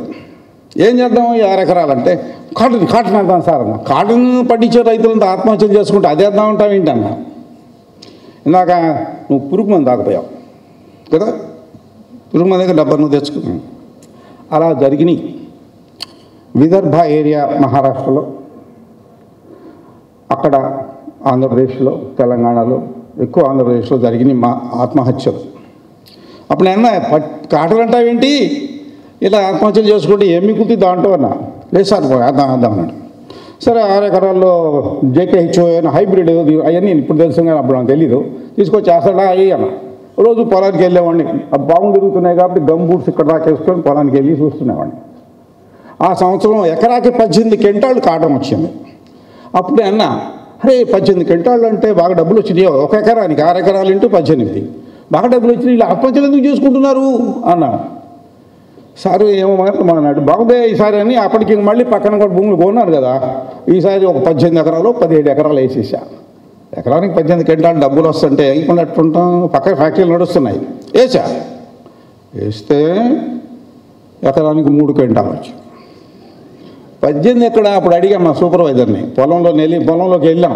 మార్చి ఎండలు అప్పుడే అన్నీ తీసేశారు, పత్తి తీసేశారు. ఇదేంటా పోయిన సంవత్సరం 18 క్వింటాలు వచ్చినాయి, ఇప్పుడు 3 క్వింటాలే వచ్చింది ఏంటని అడిగా. అంటే చెప్పాడు ఇది డూప్లికేట్ ఇత్తనం అండి, ఒరిజినల్ లాస్ట్ ఇయర్ మనం కొన్నట్టు అలాంటిది కాదు, డూప్లికేట్ హైబ్రిడ్ అండి అన్నాడు. విత్తనంలో డూప్లికేట్ ఏముంటాయా? ఒక విత్తనం పడి మెకానికల్ ఇంజనీరింగ్ అట్టగా వాడతాడు. ఒక విత్తనం వేస్తే చెట్టు వస్తాయి, కాయలు వస్తాయి. దీనికి డూప్లికేట్ అంటే విత్తనాలు ఏమైనా తయారు చేస్తారా ఫ్యాక్టరీలో అలా? కాదు సార్, మీకు తెలియదు, కొద్దిగా వ్యవసాయ బ్యాక్గ్రౌండ్ నుంచి వచ్చి సూపర్వైజర్ అట్టపెట్టెల కాపీలు చెప్పాడు. హైబ్రిడ్ అనేది 2 విత్తనాల నుంచి తయారు చేసేది, దాని నుంచి కొంచెం బాగా పంట చాలా బాగా వస్తుంది హైబ్రిడ్ వల్ల. హైబ్రిడ్ మన దేశంలో ప్రవేశపెట్టబడి ఇప్పటికే 8 ఏళ్ళు అయింది. సో ఇది హైబ్రిడ్ అంటే ఆ విధంగా తయారు చేయకుండా జిన్నింగ్ మిల్లుకి వెళ్ళి 5 విత్తనాలు పట్టుకొచ్చి ఏదో కిలో 5 రూపాయలకి తెచ్చి ఆ ప్రాసెస్ చేసి డూప్లికేట్ ప్యాకెట్లు పెట్టి దాంట్లో పెట్టి అమ్ముతారండి, మనకి అమ్ముతున్నారండి. అందుకే రైతుల ఆత్మహత్యలు జరుగుతున్నాయి. ఎకరాకి 20,000 25,000 ఖర్చు పెట్టి ఎకరాకి 5,000 కూడా రాకపోతే ఆత్మహత్య చేసుకోక ఏం చేస్తాడు? అలాగా చెట్టు దగ్గర నిలబడ్డా, చెట్టు పట్టుకున్నా. అయితే సుబ్బారావు, మనం తులసి ఒక కంపెనీ పెడదాం, విత్తనాలు తయారు చేయటం చేయగలమా అని అడిగా. నాకేం తెలియదు కదా, ఎందుకు పెట్టలేదు, పెట్టవచ్చు అన్నాడు. అయితే మన కంపెనీ పేరు ఇట్లా పట్టుకుని ఆ చెట్టుని ఎండిపోయిన చెట్టు, మన కంపెనీ పేరు తులసి సీడ్స్ ప్రైవేట్ లిమిటెడ్. మనం మంచి విత్తనాలు తయారు చేసి రైతులకు అందించాలి. అందుకని డబ్బుల కోసం కాదు, డబ్బులు అప్పటికే పూర్వగా సంపాదించున్నాను. 92 అనమాట. 91లో బాగా వచ్చింది, 92లో పోయింది. నెక్స్ట్ డే రిజిస్టర్ చేశా Tulasi seeds private limited managing director Tulasi Ramachandra Prabhu. Coimbatore వెళ్ళి రీసెర్చ్ స్టేషన్కి హైబ్రిడ్ వాళ్ళు సవితాని ఇచ్చా తీసుకొచ్చాను. డబ్బులు బాగానే వస్తూ ఉన్నాయి. నేను అన్నా, అరే మనం చాలా జెన్యున్గా చేస్తుంటే డబ్బులు వస్తుంటే వీళ్ళు ఎందుకు మోసం చేస్తున్నారన్న, ఇంకా ఎక్కువ డబ్బుల కోసం అంట. జెన్యున్గా చేస్తే ఫస్ట్ ఇదే నాకు 40 లక్షలు మిగిలితే వేసిన కాస్ట్కే మరి ఈ డూప్లికేట్ చేయాల్సిన అవసరం ఏంటి అనేది నాకు డౌటు. ఆ విధంగా మొదలుపెట్టి మా ఓన్ రీసెర్చ్ హైబ్రిడ్ చేసుకుంటూ వచ్చాం. కానీ డబ్బుల కోసం తులసి సీడ్స్ పెట్టలేదు, ఒక మోసపోయిన రైతుగా పెట్టాను. ఆ సబ్జెక్ట్ చాలా సీరియస్గా తీసుకున్నారు కాబట్టి మీరందరూ దాని గురించి చెప్పాల్సిన అవసరం వచ్చింది. ఆ తర్వాత రీసెర్చ్ సెంటర్ పెట్టాను. DSIR, department of science and industrial research, Delhi వాళ్ళు అప్రూవల్ ఇవ్వాలి, ఇచ్చారు. ₹1 కోటి పెట్టి ఎక్విప్మెంట్ తీసుకొచ్చాం. DNA ఫింగర్ ప్రింటింగ్ గురించి ఫార్మసీ వాళ్ళకి DNA ఫింగర్ ప్రింటింగ్ పేరెంటేజ్ కనుక్కోవడానికి ఆ ఎక్విప్మెంట్ కూడా తెప్పించి రీసెర్చ్తో మొదలుపెట్టి మా ఓన్ హైబ్రిడ్స్ తయారు చేసాం. చేస్తే చాలా బాగా యాక్సెప్ట్ అయ్యి అన్ని రాష్ట్రాల్లో 10 రాష్ట్రాల్లో అమ్ముతున్నాం. ఇప్పుడు ఇవాళ ఫోన్లు వస్తాయి నాకు, ఫోన్లు వచ్చి ప్రభు గారు బాగా వచ్చిందండి నా విత్తనం. బిఫోర్ లాస్ట్ ఇయర్ ఎంత బాగా పండినాయి అంటే, ఈ డీలర్స్ డిస్ట్రిబ్యూటర్స్ ఉంటారు మాకు రాష్ట్రాల్లో, మేము ₹853 ఇస్తే 1400కి అమ్మారు దుర్మార్గంగా రైతులకి. దాచిపెట్టేసి తులసి సీడ్స్ విత్తనాలు, దాని పేరు అకీరా, దాచిపెట్టి 1400కి అమ్మారు బిఫోర్ లాస్ట్ ఇయర్. 1100కి అమ్మారు. ఈ సంవత్సరం ఎంతకు అమ్ముతారో తెలియదు. మినిస్టర్లు ఎమ్మెల్యేలు ఫోన్ చేసి మా రైతు వస్తారు 10 ప్యాకెట్లు ఏంటి, పావుడు వస్తారు 100 ప్యాకెట్లు అని అడుగుతుంటారు. అంటే క్వాలిటీ అలా చేస్తాం. అది ఎందుకు డబ్బు సంపాదన కాదు, మనం చేసే పని చాలా కరెక్ట్గా ఉండాలి, ప్రజల కోసం చేయాలి. ఏం చేసినాం ఇక్కడ ఇది తులసి సీడ్స్ స్టోరీ. ఇప్పుడు చాలా బాగుంది తులసి సీడ్స్, కానీ అన్ని సంస్థలు బ్రహ్మాండంగా నడుస్తున్నాయి, చాలా బాగుంది. ఇంకా రాబోయే రోజుల్లో తులసి సీడ్స్ ఎక్స్పాండ్ చేయడం కాకుండా కనీసం ఇంకొక 1000 మందికి ఉద్యోగాలు ఇవ్వాలి. మా దగ్గర బీటెక్ చదివే వాళ్ళు 20 మంది ఉన్నారు సుమారుగా. Chemical engineering, civil engineering, mechanical engineering, electrical engineering BTech చదివిన వాళ్ళు ఉన్నారు. MBAలో ఒక 20 మంది ఉంటారు. మంచి జీతాలు ఉంటాయి. ఒక బీటెక్ ఆయనకైతే నెలకు 1,50,000 కారు అట్టిస్తాం అన్నమాట. ఫ్యాక్టరీ నడుపుతాడు అతను. జర్మనీ పంపించాం. జర్మనీ టెక్నాలజీ నా దగ్గర చాలా ఉంది, అది వేరే ఫ్యాక్టరీలో. ఇప్పుడు ఈ అన్నిటికీ కారణం ఏంటంటే, ఎలా వచ్చారు మీరు అంటే మూడు ఉన్నాయి. ఒకటి, నువ్వు ఏదైనా ఇండస్ట్రీ పెట్టావు, మీరు ఎవరైనా కానీ చిన్న ఇండస్ట్రీ పెట్టా, దాన్ని అట్లాగా ఉండకూడదు, ఎక్స్పాండ్ చేయాలి, పెంచుకుంటే వెళ్ళాలి. ఎక్స్పాన్షన్ చేశా. 2, రీసెర్చ్ అండ్ డెవలప్మెంట్ చేయాలి, R&D చేసి ఇన్నోవేషన్ చాలా ఇంపార్టెంట్. కొత్త చేయటం. చైనా వాళ్ళు బ్రహ్మాండం చేస్తారు, ఏ దొరికి పట్టుకొని చేసేస్తారు వాళ్ళు. నెదర్లాండ్ నుంచి ఒక మెషిన్ పట్టుకొస్తారు, ఇప్పుడు ఇస్తాడు, మొత్తం డ్రాయింగ్ తీసాడు, తయారు చేస్తాడు. నెదర్లాండ్స్ వాడు 10 కోట్లు అంటే ₹1,00,00,000 అమ్ముతాడు. నేను కొన్నాను. నెదర్లాండ్స్ వాడు మొత్తుకున్నాడు, నాకు కాపీ చేస్తాడు. వీళ్ళందరూ చైనా వాళ్ళలో ఇన్నోవేషన్ ఉన్నంత ఇన్నోవేషన్ మన యూత్లో లేదు. అందుకే ఇన్నోవేషన్ హబ్ పెడుతున్నారు వైస్ ఛాన్సలర్ గారు. దాంట్లో మీరు కొత్త ఇన్నోవేట్ చేయండి, వాటికి పేటెంట్స్ కూడా తీసుకోవచ్చు. మీరు ఇన్నోవేషన్ చివరిది 4వది డైవర్సిఫికేషన్. నేను ఒక అట్టపెట్టెల్లోనే ఇథనాల్లోకి వెళ్ళా, డైల్కి వెళ్ళాను, కట్టింగ్ డైల్ తయారు చేయడానికి. అది బ్రహ్మాండమైన టెక్నాలజీ, జర్మన్ టెక్నాలజీ. స్టేషనరీ తయారు చేస్తాను, ఇథనాల్ పండిస్తాను, అగ్రికల్చర్ చేస్తాను, వర్మీ కంపోస్ట్ తయారు చేస్తాను, 10 ఆవులను పెంచుతాను, 10 గేదెలను పెంచుతాను, 15 దూడలు ఉన్నాయి నా దగ్గర. నా ఓన్ వర్క్షాప్ ఉంది, నా ఓన్ బస్సులు ఉన్నాయి, నా ఓన్ ట్రాన్స్పోర్ట్ 25 లారీలు ఉన్నాయి, ఒక 5 ఆటోలు ఉన్నాయి, ఒక 5 ట్రాక్టర్లు ఉన్నాయి, 200 వ్యవసాయం. ఇవన్నీ ఎందుకు చెప్తున్నాను? మీకు ఇన్స్పిరేషన్గా. నాకు డబ్బా నా గురించి అందరికీ తెలుసు, మీకే తెలియదేమో. 25 ఎక్కడ దాకా వెళ్తాయి? గుజరాత్ దాకా వెళ్తాయి నా బళ్ళు, లారీలు, ఆటోలు, బస్సులు, మా ఎంప్లాయీస్కి, ట్రాక్టర్లు, గుంటలు అవి తీస్తే చూడు, దాన్ని జేసీబీ అంటారు, అది ఉంది నా దగ్గర. సరే, ఎప్పుడో నేను చదువుకునే రోజు తర్వాత వచ్చినప్పుడు ఒక కారు కొనుక్కుంటే బాగుంటుంది అనుకునేవాడిని, డబ్బులు సంపాదించి. ఇవాళ 20 కార్లు ఉంటాయి మా మేనేజర్స్కి, వాళ్ళందరికీ. మా కోడళ్ళు ఇద్దరు డ్రైవ్ చేస్తారు. ఇది ఎందుకు చెప్తానంటే, ఒక 16 రూపాయలు ఫీజు కట్టలేనోడు ఇవన్నీ సాధించలేదు. మీరెందుకు చేయలేరు? మీరెందుకు చేయలేరు? నాకు అక్కడ ట్రైనింగ్ ఇచ్చాడా పాకిస్తాన్ వాడు వచ్చి? కరేజ్ అండ్ మన మీద మనకు నమ్మకం ఉండాలి. అది ఉన్నప్పుడు మీరు కూడా సాధించగలరు. తులసి రామచంద్ర ప్రభుని తులసి రామచంద్ర తాతలాగా చేయొచ్చు మీరు. అంతేకాని మీరే తప్పు అని అనుకోకండి. You can do it. ఇది పాలించారు. తర్వాత నేను ఆచరించిన సూత్రాలు సింపుల్గా చెప్పేస్తా, మీ అందరికి కూడా ఇది ఉపయోగపడుతుంది. నేను ఇప్పుడు ఏమనుకుంటానంటే, నేను ఏమనుకుంటానో, నేను ఏదనుకుంటానో అదే నాకు లభిస్తుంది. నువ్వు అదే అవుతావు. నువ్వు ఒక ఎస్ఐ అవ్వాలనుకున్నావు, ఎస్ఐ అయ్యావు. నేను ఒక ఇండస్ట్రీస్ అవ్వాలనుకున్నాను, ఇండస్ట్రీస్లో అయ్యాను. కారు కొనుక్కోవాలనుకున్నాను, కార్లు కొన్నాను. నువ్వు అనుకోవాలి. అంతేగాని ఏదో సెల్ ఫోన్ పెట్టుకొని ఆయనలాగా అలా చూస్తూ ఉంటే ఇక్కడ మాట్లాడేది ఎందుకు? అప్పుడు నువ్వేమీ కావు, సెల్ ఫోన్ అడిక్టివ్ అవుతావు. అంచేత నువ్వు ఏది అనుకుంటే అదే అయిపోతావు. అనుకోవాలి. అప్పుడు నువ్వు ఎప్పుడైతే అనుకున్నావు ఆ రీతిలో పనిచేస్తావు. నాకు అదే జరిగింది. నేనే మేనేజ్మెంట్ పుస్తకాలు చదవలేదు, నాకు తెలియదు కూడా. కోపం వస్తే అరవడం కూడా తెలుసు. తర్వాత మనసులో ఆలోచనలు చాలా తక్కువ అంచనా వేయకండి. అవి ఒక ఆలోచన మనం చేసే పండుకోబెట్టప్పుడు, నిద్రపోయేటప్పుడు 1 2 3 4 5 100 వరకు చెప్పుకుంటా. 99 అంటే ఎంత నంబరు? 99 హిందీలో 1 2 3 4 99 అంటే ఎంత? హిందీ రాదా? 99 అంటే 99. మీకెందుకంటే ముసలాడికి అన్నీ అంటే అవసరమే. 99 దాకా వెళ్ళదు, నిద్ర వచ్చేస్తాయి. 80 దగ్గరికి వచ్చాయి, 80 దగ్గరికి వచ్చారు నిద్రపోతా రోజు. ఏదో మెథడ్ కదా. 1 2 3 4 5 20 30 40. నేర్చుకోవటానికి ఏజ్తో సంబంధం లేదు. మై హిందీ బోల్ సక్తా హూం, లిఖ్ సక్తా హూం, పढ़ సక్తా హూం.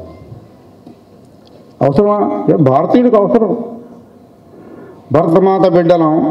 ఒక్కసారి మీరంతా భరతమాతను తలుచుకోవాలి. తలుచుకుంటారా? ఇప్పుడు చెప్తారా భరతమాతకి? భరత్ మాతాకి. డోక్లాంలో వినపడదు, అరుణాచల్ ప్రదేశ్ ఆడు చైనాడికి వినపడదు, పాకిస్తాన్కి వినపడదు. మీరు అరిచిన అరుపులు అంత వీక్గా ఉన్నాయి. భరత్ మాతాకి. పర్లేదు, వెళ్తాయి, కాశ్మీర్ దాకా వెళ్తాయి. కొన్ని చోట్ల చెప్తారు పిల్లలు, మీరు ఎక్కువ మంది ఉన్నారు, 150 మంది ఉంటే హాల్ దద్దరిల్లిపోద్ది. దాని నుంచి మనం ఇన్స్పిరేషన్ తీసుకోవాలి. ఈ దేశాన్ని గొప్ప దేశంగా మాట్లాడితే ముందు భరతమాతను పొగడాలి. తర్వాత మనసులో ఉన్న ఆలోచనలు ఎంత అట్లా ఉంటాయంటే, నువ్వు అనుకో, కావాలంటే నువ్వు అవుతావు. అంత ప్రచండమైనటువంటి శక్తి ఉంది ఆలోచనలకి, ప్రచండమైన శక్తి ఉంది. ఆ సంగతి మీకే తెలీదు. మీ బ్రెయిన్ అమోఘమైనటువంటి, కంప్యూటర్ కన్నా అమోఘమైనటువంటిది. బ్రెయిన్ పవర్ ఎక్కువ మంది ఎక్కడ చదివాను పేపర్లో 5% వాడతారట. అంటే సక్సెస్ఫుల్ పీపుల్ అట. మనకి బ్రెయిన్ పవర్ 5% వాడితే చాలా సక్సెస్ఫుల్ పీపుల్ అట.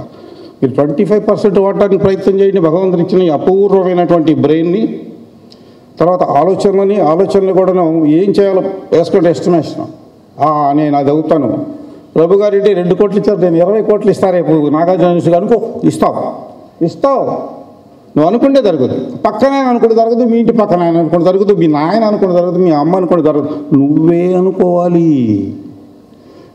అనుకోవాలి ఏం చేయబోతున్నావో, అప్పుడు అవుతావు. నేనయ్యా ఇంజనీరింగ్ చదవడంగా ఇంజనీరింగ్ చదివా, ఇండస్ట్రీ పెట్టడంగా ఇండస్ట్రీ పెట్టా. అంతేగాని నా కలర్ ప్లేటర్స్ అంట, నాకు ఉద్యోగం రాలేదు, నేను నీరసపడ్డా. కరేజ్ దూసుకుంటా వెళ్తాడే. తర్వాత నాకు హాబీలు ఉన్నాయి, నాకు కొన్ని హాబీలు ఉన్నాయి. నా హాబీ ఏంటో చెప్పు తల్లి, ఏ తల్లి చెప్పుద్ది? నా హాబీ నిరంతర పరిశ్రమ చేయటం, అంతకుమించి చేయలేదు. హాబీ అది పని చేయటం, పెద్దోడు చెప్పింది వింటాం, వివేకానందుడు చెప్పింది వింటాం, బుద్ధుడిని గురించి వింటాం. అది హాబీ, పని చేయటమే హాబీ. ఎంత ఆనందంగా ఉంటుంది పని చేస్తుంటే, ఇష్టంగా పని చేస్తాను అనుకో. ఇప్పుడు వైస్ ఛాన్సలర్ గారు అరే మీరందరూ ఇలా రోడ్డు శుభ్రం చేయమన్నారు అనుకో, అది చాలా కష్టమైన పని. అది ఇష్టం లేదుగా మీకు, అందుచేత అది కష్టం. కానీ మీకు ఇష్టమైన పని మీరు ఎన్నుకొని చేశారనుకోవను, మామూలుగా ఉండదు. విజయం మీదే, అర్జునుడికి విజయం వచ్చినట్టుగా. అందువల్ల వీటిని నమ్ముతాను నేను. నిరంతర శ్రమ, ఆనందంగా ఇష్టంగా ఉండాలి, అప్పుడు విజయం లభిస్తుంది. మనం చేసే పని చాలా ఇష్టంగా ఉండాలి. రెండవది ఇంకొక చాలా ఇంపార్టెంట్ పాయింట్, నేను గట్టిగా నమ్మేది నా సక్సెస్ కారణం ఏంటంటే, నువ్వేదైనా చేయవయా 100% ప్రయత్నం చేయి. లేదు సార్ నేను 90% చేశాను సార్, నన్ను సెలెక్ట్ చేయలేదు వాళ్ళు ఐఏఎస్. 90% చేయడం ఏంటి? 90% చేస్తే సక్సెస్ కావు, 99 చేసినా కావు, 100 చేయాల్సిందే. 100 నువ్వు చేయాల్సిందే. అందుకని 99% చేశానండి, నేను సెలెక్ట్ కావాలి. ప్రిలిమినరీస్లో అయ్యాను, ఫైనల్లో కాదు. నువ్వు 99 చేశాను అంటున్నావు కదా, ఆ 1% పోయింది. 12 అడుగులు మురికాలం ఉంది పొలాల్లో, ఇది వెళ్ళాల్సి వచ్చింది. నువ్వు దూకగలవు 12 అడుగులు ప్రయత్నం చేస్తే. 90% ప్రయత్నం చేస్తే ఏమవుతుంది? 12 అడుగులు దూకలేడు, 10 అడుగులు. అప్పుడు ఎక్కడ ఉంటాడు? తెల్ల బట్టలు వేసుకుని పెళ్ళికి వెళ్తున్నాడు. ఎక్కడ ఉంటాడు? మురికాలంలో ఉంటాడు. అది జరిగేది. 90% ప్రయత్నాలు అనేవి పనికిరావు. డూ ఆర్ డై లాగా చేయాలి. ఏం చేసినా చదివిన అట్లాగా చదవాలి, ఇండస్ట్రీ పెట్టినా అలా చేయాలి, వ్యాపారం చేసినా అలాగే చేయాలి, సమాజానికి చేసినా అలాగే మొనగాళ్ళగా చేయాలి. ఇది అప్పుడు ఈ దేశంలో గొప్ప సోల్జర్స్ ఉన్నట్టు 144 కోట్ల మంది పసిబిడ్డలతో తీసేస్తే అంతమంది సోల్జర్స్ ఈ దేశాన్ని రక్షించే వాళ్ళు ఉన్నారు అని నమ్ముతాం 100%. తర్వాత డిగ్రీల కోసం చదువుతా. నేను డిగ్రీ కోసం చదివాను, మార్కుల కోసం కూడా చదివాను. నా మ్యాథ్స్లో 100 వస్తున్నాయి. కానీ అది ఒక ఎత్తు అయితే, డిగ్రీ తీసుకోవటం, మార్కులు తీసుకోవడం ఒక ఎత్తు అయితే, నిజమైన జ్ఞానం కోసం చదువుతున్నాను నేను. నా సబ్జెక్టు ఫార్మసీ కావచ్చు, మెకానికల్ ఇంజనీరింగ్ కావచ్చు, ఇంకొక ఇంజనీరింగ్ కావచ్చు, దాంట్లో నుంచి మొత్తం సారాన్ని లాక్కుంటా నేను. అంత జ్ఞానాన్ని కోసం చదువుతున్నా నేను. మార్కులు అయ్యే వస్తాయండి, మార్కుల కోసం మనం ఏంటి ఎతుకులాడటం. బాగా చదువు, నాలెడ్జ్ ఇది మొత్తం ఒక న్యూటన్ లాగా, ఒక జేమ్స్ వాట్ లాగా, ఒక ఐన్స్టీన్ లాగా చదువు, శాస్త్రజ్ఞులాగా చదువు. ఎందుకంటే టెక్స్ట్ బుక్ చదవడం, ఆ పాయింట్లు టిక్కులు పెట్టుకుంటూ వెళ్తున్నాం. మీరు శాస్త్రజ్ఞులుగా చదవాలి. పరిశోధనాత్మకంగా చదివినప్పుడు నాలెడ్జ్ అది దేశానికి ఉపయోగపడుతుంది. అప్పుడు అట్లా ఉన్నప్పుడే చాలామంది ఐఐటీలో నేను చూశాను స్టూడెంట్స్ని, ఎక్సలెంట్గా ఉండేవాళ్ళు నా క్లాస్మేట్స్ కొంతమంది. నేను ఆశ్చర్యపోయిన వాళ్ళని చూసి. పరిశోధనాత్మకంగా చదివి వచ్చిన వాళ్ళు మీరు కూడా ఆ తీరులో ఉండాలని కోరుకుంటూ, తర్వాత మా ఇండస్ట్రీలో మేము ఫాలో అయ్యేది ఒకటి, కస్టమర్కి ఫస్ట్ ఇంపార్టెన్స్ ఇస్తాం, ప్రోడక్ట్ చాలా బాగుండాలి. 2, మా ఎంప్లాయీస్కి ఇంపార్టెన్స్ ఇస్తాం. ఈ వస్తువుని ఎవరైతే తయారు చేస్తారో వాళ్ళకి second importance, first importance the customer. Customer చాలా హ్యాపీగా ఉండాలి కొనేవాడు, ఈ వస్తువు కొనేవాడు ఏదైనా తయారీ. 3, ఎవరైతే మనకి లోన్లు ఇస్తారో బ్యాంకులు, ఫండింగ్ ఏజెన్సీస్, వాళ్ళకి మేము లాయల్గా ఉంటాం. చివరికి సమాజానికి ఉండాలి. మన లాయల్టీ, సమాజం వల్లే మనం పైకి వస్తాము, సమాజం వల్లే నేను డబ్బులు సంపాదించగలిగాను అనే విషయాన్ని మీకు తెలియజేస్తూ, తర్వాత దానం గురించి మాట్లాడేశాను. ఇక్కడ ఉన్నది ఇంకా టీఎస్పీఎల్ ఆవిర్భావం అని చెప్పాను. చివరికి చెప్పేది మార్కెటింగ్. చేసిన వస్తువులు ఎట్లా అమ్ముకోవాలి సార్? ప్రోడక్ట్ బాగుంటే వాళ్ళే కొంటారు. కానీ ఇక్కడ ఒక చోట చదివాను, నేను రాసుకున్నాను. ఎవరికైనా అర్థమయ్యే భాష హిందీనా సంస్కృత, ఆయనకి సంస్కృత వచ్చు, నాకు రాదు. అర్థమయ్యే భాష స్నేహపూరితమైన చిరునవ్వు. దాని గురించి ఇందాక ఎవరు మాట్లాడారు, ప్రభు గారు నవ్వుతూ ఉంటారు.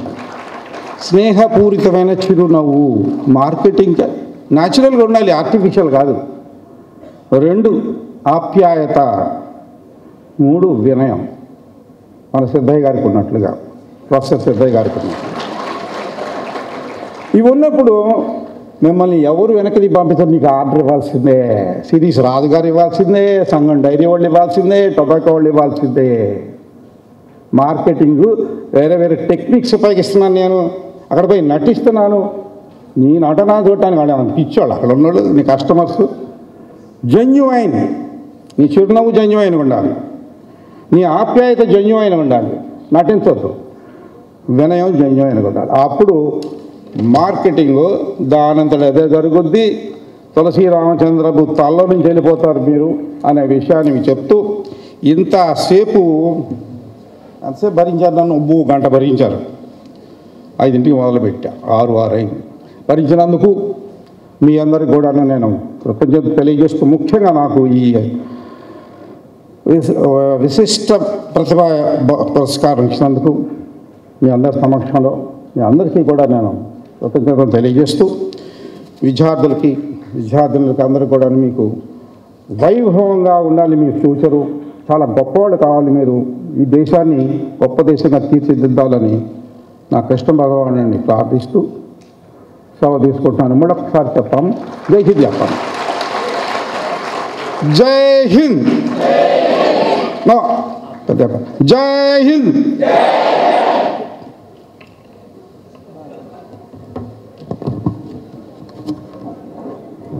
Thank you, sir. It's really a historical speech ever given in the history of Acharya Nagarjuna University. One of the best motivational, sir, and I thank all the students. Yeah.